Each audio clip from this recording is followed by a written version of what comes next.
ಇವತ್ತು ನಾನು ಸಿಂಪಲ್ಲಾಗಿ ಮತ್ತು ಹೆಲ್ದಿಯಾಗಿ ರಾಗಿ ದೋಸೆ ಮಾಡ್ತಾಯಿದ್ದೀನಿ. ಇದ್ರ ಜೊತೆಗೆ ಚಟ್ನಿ, ಗೊಜ್ಜು ಮತ್ತು ಸಾಂಬಾರು ಹಾಕ್ಕೊಂಡ್ರೆ ಸಖತ್ ರುಚಿಯಾಗೂ ಇರುತ್ತೆ. ಇದು ನಮ್ಮಮ್ಮ ಮಾಡೋ ರೆಸಿಪಿ ಇದು. ಆಮೇಲೆ ಎಲ್ಲ ದೋಸೆ ರೆಸಿಪಿಗಿಂತ ಸಖತ್ ಡಿಫ್ರೆಂಟ್ ಆಗಿರುತ್ತೆ.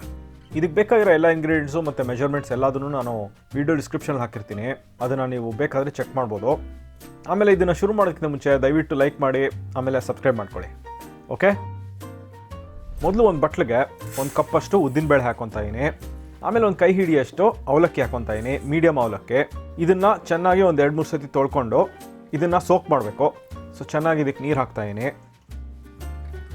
ಆಮೇಲೆ ಇದಕ್ಕೆ ಒಂದು 2ರಿಂದ 2.5 ಟೀ ಸ್ಪೂನಷ್ಟು ಮೆಂತ್ಯ ಹಾಕ್ತಾಯಿದ್ದೀನಿ. ಸುಮಾರು 1ರಿಂದ 2 ಗಂಟೆ ನೆನಿಲಿ ಇದು ಬೇಳೆ ಫುಲ್ ಮೆತ್ತಗಾಗಲಿ.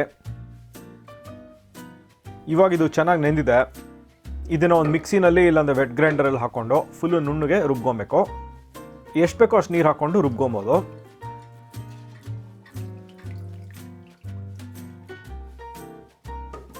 ಆಮೇಲೆ ಇದನ್ನು ಇನ್ನೊಂದು ಬಟ್ಲಿಗೆ ಹಾಕ್ಕೊತಾ ಇದ್ದೀನಿ. ಫುಲ್ಲು ನುಣ್ಣಗೆ ಚೆನ್ನಾಗಿದೆ.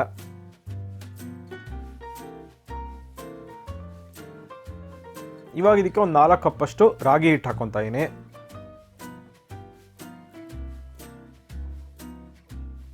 ಹಾಕ್ಕೊಂಡು ಚೆನ್ನಾಗಿ ಇದನ್ನು ಕಲಿಸ್ಕೊಳ್ಳೋಣ, ಫುಲ್ಲು ಲಂಪ್ಸ್ ಇಲ್ಲದೆ ಇರೋ ಥರ. ನೀರು ಬೇಕಂದರೆ ಇನ್ನೊಂದು ಸ್ವಲ್ಪ ಹಾಕ್ಕೊಂಡು ಕಲಿಸ್ಕೊಬೋದು. ಇದು ಫುಲ್ ಸ್ಮೂತಾಗಿ ನಾವು ಕಲಿಸ್ಕೊಂಡ್ಮೇಲೆ ಇದನ್ನು ಫರ್ಮೆಂಟ್ ಆಗಿಬಿಡಬೇಕು. ಒಂದು 10ರಿಂದ 12 ಗಂಟೆ ಇದು ಫರ್ಮೆಂಟ್ ಆಗಬೇಕು. ನಮಗಿಲ್ಲಿ ವಿಂಟರ್ ಆಗಿರೋದ್ರಿಂದ ಇದನ್ನು ನಾನು ಬೆಚ್ಚಗಿರೋ ಅವೆನಲ್ಲಿ ಒಂದು ಸ್ವಲ್ಪ ಇಟ್ಟಿರ್ತೀನಿ.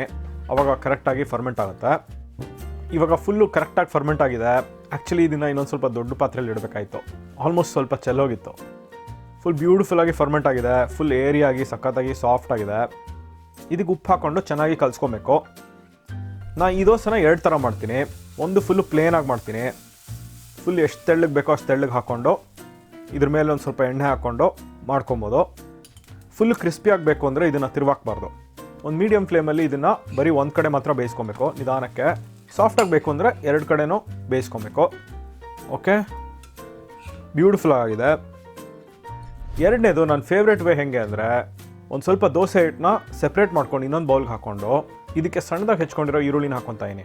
ಇದನ್ನು ಹಾಕ್ಕೊಂಡು ಉಪ್ಪು ಹಾಕ್ಕೊಂಡು ಚೆನ್ನಾಗಿ ಕಲಿಸ್ಕೊಂಡು ದೋಸೆ ಹಾಕ್ಕೊಬೇಕು. ಇದು ಸಕ್ಕತ್ತಾಗಿರುತ್ತೆ. ಆ ಈರುಳ್ಳಿ ಆ ರಾಗಿದು ಅರ್ತಿನೆಸ್ನ ಸಕ್ಕತ್ತಾಗಿ ಬ್ಯಾಲೆನ್ಸ್ ಮಾಡುತ್ತೆ. ಆಮೇಲೆ ಒಂದು ಸ್ವಲ್ಪ ಸ್ವೀಟ್ನೆಸ್ಸು ಕೊಡುತ್ತೆ. ಇದನ್ನು ಚೆನ್ನಾಗಿ 2 ಕಡೆನೂ ಬೇಯಿಸ್ಕೊಬೇಕು.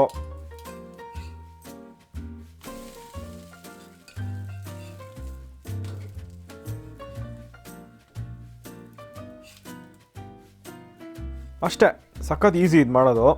ಇದನ್ನು ಬಿಸಿ ಬಿಸಿಯಾಗಿ ಚಟ್ನಿ, ಗೊಜ್ಜು, ಸಾಂಬಾರ್ ಜೊತೆಗೆ ಸರ್ವ್ ಮಾಡ್ಬೋದು. ತುಂಬ ಚೆನ್ನಾಗಿರುತ್ತೆ. ಓಕೆ, ಇದನ್ನು ನೀವು ಟ್ರೈ ಮಾಡಿ ನನಗೆ ಹೆಂಗಾಯಿತು ಅಂತ ಕಾಮೆಂಟ್ ಸೆಕ್ಷನಲ್ಲಿ ಹೇಳಿ. ಆಮೇಲೆ ಈ ವಿಡಿಯೋ ಇಷ್ಟ ಆಯಿತು ಅಂದರೆ ದಯವಿಟ್ಟು ಲೈಕ್ ಬಟನ್ ಮೇಲೆ ಕ್ಲಿಕ್ ಮಾಡಿ. ಸಬ್ಸ್ಕ್ರೈಬ್ ಮಾಡ್ಕೊಂಡಿಲ್ಲ ಅಂದರೆ ದಯವಿಟ್ಟು ಸಬ್ಸ್ಕ್ರೈಬ್ ಮಾಡ್ಕೊಳ್ಳಿ. ಅಷ್ಟೇ, ಥ್ಯಾಂಕ್ಸ್ ಫಾರ್ ವಾಚಿಂಗ್. ನೆಕ್ಸ್ಟ್ ವಿಡಿಯೋನಲ್ಲಿ ಸಿಗ್ತೀನಿ. ಬಾಯ್.